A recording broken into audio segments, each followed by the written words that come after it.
জীবন মানেই তো ছোট ছোট মুহূর্তগুলোকে আগলে রাখা। আজ আমি আপনাদের দেখাবো আমাদের কাটানো খুব সাধারণ কিন্তু ভীষণ মায়ার একটি দিনের অংশ। ব্যস্ত জীবনের ভিড়ে ঈদের ছুটিতে গিয়েছিলাম ড্রিম ওয়ার্ল্ড পার্কে। ড্রিম ওয়ার্ল্ড পার্কেরই এটা চোখ জোড়ানো এক দৃশ্য। পার্কের এই সুন্দর শান্ত পরিবেশ, চারিদিকে সবুজের সমারোহ আর এই রঙিন ছাতাগুলোর মতো সাজানো ফোয়ারাটি দেখে মনটা এক নিমিষে ভালো হয়ে যাওয়ার মতো, তাই না?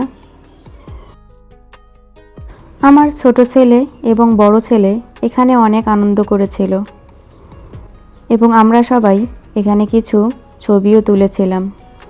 পার্কে ঘুরতে ঘুরতে যখন আমরা এদিকে আসলাম, এমন রঙিন দৃশ্য দেখে যেন চোখ জুড়িয়ে গেল, ঠিক যেন গল্পের বইয়ের সেই রঙিন ছাতা।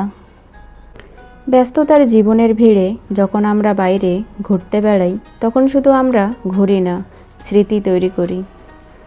যে স্মৃতিগুলো আমাদেরকে মনে করিয়ে দেয় পুরনো দিনের কথা। এই রঙিন মাশরুমগুলোর সামনে দাঁড়িয়ে যখন সময় কাটাচ্ছিলাম, তখন বারবার একটা কথাই মনে হচ্ছিল, এখানকার পানি উঠানোর সিস্টেমটা বা ঝর্ণাটা যদি চালু থাকতো তাহলে কত সুন্দর লাগতো, তাই না? এক অপরূপ দৃশ্য, চোখ জুড়িয়ে যাওয়ার মতো।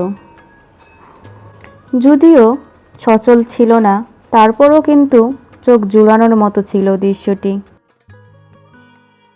হয়তো খুব সাধারণ, কিন্তু মন ছুঁয়ে যাওয়ার মতো। এই সাধারণ দৃশ্যটি আমার কাছে তো অনেক ভালো লেগেছে। আপনাদের কাছে কেমন লাগলো? এখানে আমরা কিছু ছবি তুলেছি, সেগুলোই আপনাদের সাথে শেয়ার করলাম।